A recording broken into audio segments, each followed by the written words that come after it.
আজকের ভিডিওতে এমন 5টি ইনকাম আইডিয়া নিয়ে কথা বলবো যার প্রত্যেকটাই আপনি একজন স্টুডেন্ট অবস্থায় শুরু করতে পারবেন। আমাদের টার্গেট থাকবে আমরা আহামরি বিশাল কোনো কাজের দিকে যাইবো না এবং আমাদের লাস্ট 2টি পয়েন্ট থাকবে online income related. So let's go. Number 1, tuition. Student অবস্থায় ইনকামের সবথেকে জনপ্রিয় উপায়গুলোর মধ্যে একটা হলো টিউশন বা বিভিন্ন কোচিং সেন্টারে গিয়ে পড়ানো। যদি তোমার কোনো সাবজেক্টের উপর বিশেষ দক্ষতা থাকে, তোমার উচিত হবে সেই সাবজেক্টের উপরই টিউশন শুরু করা। টিউশন শুরু করার জন্য খুব বেশি কিছুর প্রয়োজন নাই। তুমি ভাবতে পারো আমি কিভাবে এটা শুরু করব। এক্ষেত্রে তুমি সর্বপ্রথম এই বিষয়টি তোমার নিকটস্থদের কাছে শেয়ার করবে, কারণ তুমি তাদের থেকে সবথেকে বেশি হেল্প পাবা। হ্যাঁ, এক্ষেত্রে অবশ্যই তুমি বেশ কিছু লিফলেট এবং পোস্টারও তৈরি করো এবং সেখানে তোমার যোগাযোগ নাম্বার দিয়ে দাও। এটাও বেশ কাজ দিবে। তবে শুধু ব্যক্তিগত টিউশন নয়, অনেক ক্ষেত্রে বিভিন্ন কোচিং সেন্টার থেকেও দক্ষ শিক্ষকের খোঁজ করে।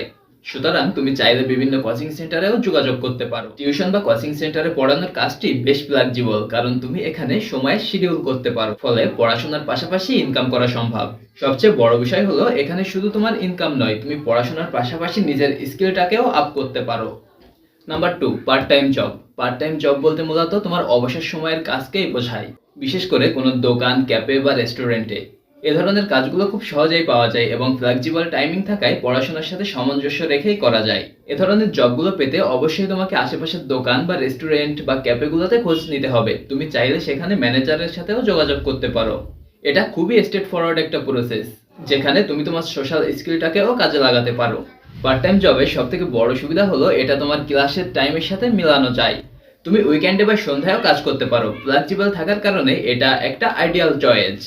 এ ধরনের জব শুধু আয়ের উৎস তৈরি করে না, বরং তোমাকে অনেক লাইফ স্কিল শিখতেও সাহায্য করে, যেমন time management, customer service, team work ইত্যাদি ইত্যাদি। Number 3, drawing. তুমি যদি সুন্দর ছবি আঁকতে পারো, এটা তোমার আয়ের জন্য একটা সুন্দর চয়েস হতে পারে, বিশেষ করে তুমি যদি একজন মেয়ে হও এবং নিজের স্কিলটাকে কাজে লাগাতে চাও। ধরো তুমি কারোর পোর্ট্রেট বা পার্সোনালাইজড কোনো আর্ট এঁকে দিচ্ছ, বিনিময়ে তুমি অর্থ পাচ্ছ। শুধু যে পোর্ট্রেটটি আঁকতে হবে বিষয়টা এরকম নয়, তুমি চাইলে কাস্টমাইজড ও বিভিন্ন ধরনের ছবি আঁকতে পারো, যেমন কারো প্রিয় কোনো জিনিসের ছবি, কোনো বিশেষ মুহূর্তের ছবি, অথবা তার জীবনের কোনো স্মৃতি নিয়েও তুমি ছবি আঁকতে পারো। এ ধরনের কাজ পাওয়ার জন্য তোমাকে অবশ্যই সোশ্যাল মিডিয়ার প্ল্যাটফর্মগুলোকে কাজে লাগাতে হবে। ফেসবুক, ইনস্টাগ্রাম বা পিন্টারেস্টের মতো প্ল্যাটফর্মগুলোতে তোমার আঁকা ছবিগুলো শেয়ার করো। বিভিন্ন আর্ট কমিউনিটিতে যোগ দাও, যেখানে তুমি বিভিন্ন আর্টিস্ট এবং আর্ট লাভারদের সাথে কানেকশন তৈরি করতে পারবে। কাস্টম অর্ডার নেওয়ারও সুযোগ তৈরি হবে। তুমি বিভিন্ন ই কমার্স সাইট যেমন ETSY, রেডবুলেও যোগ দিতে পারো, যেখানে ক্রেতারা বিভিন্ন ধরনের কাস্টমাইজ আর্ট খোঁজে। এর মাধ্যমে তুমি তোমার নিজের আর্টকে বিক্রি করতে পারবে দেশ জুড়ে, এমনকি আন্তর্জাতিক মার্কেটেও। এখন তুমি চাইলে তোমার পরিচিত জনদেরও জানিয়ে দিতে পারো যে তুমি ছবি এঁকে দিতে পারো, যেমন কারো জন্মদিনের উপহার হিসেবে তার বিশেষ মুহূর্তের স্কেচ। ধীরে ধীরে তুমি তোমার নিজের ক্লায়েন্ট বেস তৈরি করতে পারবে। সবচেয়ে বড় কথা, এ ধরনের কাজের জন্য মেয়েদের মধ্যে অনেক চাহিদা বাড়ছে, কারণ এটা সৃজনশীলতার একটা বড় ধরনের বহিঃপ্রকাশ। তুমি যদি ফাইবারে দেখো, সেম টপিকে হাজার হাজার গিগ, অর্থাৎ ইন্টারন্যাশনাল মার্কেট প্লেসে জনপ্রিয়তা আকাশচুম্বী। বাট মজার ব্যাপার হলো বাংলাদেশ মার্কেটের জন্য এটা একটা super unique idea. Number 4, connector. তুমি কি জানো আমরা সোশ্যাল মিডিয়া থেকে কত ইনফরমেশন পাই? এই ইনফরমেশনগুলোকে কাজে লাগিয়ে তুমি একটা বিজনেস সেট আপ করতে পারো। ধরো তুমি ফেসবুকে একটা পোস্ট দেখলে একজন ব্যবসায়ী তার প্রতিষ্ঠানের প্রচার করতে পারছে না, তুমি একটা পয়েন্ট পেয়ে গেলে।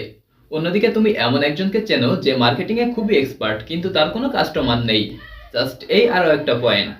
এখন তুমি এই দুইজনের মধ্যে একটা সংযোগ সৃষ্টি করো। এখন তুমি ওই ব্যবসায়ীর কাছে গিয়ে বলো, আমি এমন একজন মার্কেটারকে চিনি যে প্রপারলি তোমার প্রোডাক্টের মার্কেটিং করে দিতে পারবে। এখন তুমি ওই মার্কেটারকে গিয়ে বলো, তুমি এমন একটা নতুন ব্যবসাকে চিনো যেখানে তাদের প্রোডাক্টের জন্য তুমি মার্কেটার হিসেবে তাদের সাহায্য করতে পারো। এভাবে তুমি এক পয়েন্টের সাথে অন্য পয়েন্ট সংযোগ করে একটা প্রফিট জেনারেট করতে পারো। অর্থাৎ তুমি ওই মার্কেটার থেকে একটা পার্সেন্টেজ কমিশন নিতে পারো। ধরো একটা কোম্পানির সুন্দর একটা প্রোডাক্ট আছে এবং তুমি সেই প্রোডাক্ট সম্পর্কে জানো। কিছুদিন পর তুমি খেয়াল করলে অন্য একজন ব্যক্তির ওই প্রোডাক্টটি খুবই প্রয়োজন। এখন তুমি ওই ব্যক্তিকে সেই প্রোডাক্টটি সাজেস্ট করতে পারো। যদি ওই কোম্পানি বা প্রতিষ্ঠানের সাথে তুমি সুন্দর একটা কানেকশন বিল্ড করতে পারো, তবে সেখান থেকে তুমি অবশ্যই ওই প্রোডাক্টের জন্য একটা কমিশন পাবে। এখানে একটু নেটওয়ার্ক বিল্ড নিয়ে কথা বলি। একটা শক্তিশালী নেটওয়ার্ক বিল্ড করতে পারলে তুমি একাধিক সুযোগের দরজা খুলে ফেলতে পারো। নেটওয়ার্কের মাধ্যমে তুমি আরো অনেক মানুষকে চিনবে যারা তোমার কাজে আসতে পারে। যখন তুমি একটা সুন্দর নেটওয়ার্ক বিল্ড করতে পারবে, তখন প্রত্যেকেই তোমার কাজের প্রয়োজনীয়তা জানবে এবং তাদের নিজেদের মধ্যে তোমাকে নিয়ে আলোচনা করবে। তুমি চাইলে এক্ষেত্রে বিভিন্ন প্ল্যাটফর্ম ব্যবহার করতে পারো, যেমন লিঙ্কডইন। লিঙ্কডইন এমন একটা প্ল্যাটফর্ম যেখানে তুমি শুধু প্রফেশনাল মানুষদেরই পাবে। Number 5, micro job. Micro job হলো আসলে একটা ফ্রিল্যান্সিং টাইপ কাজ।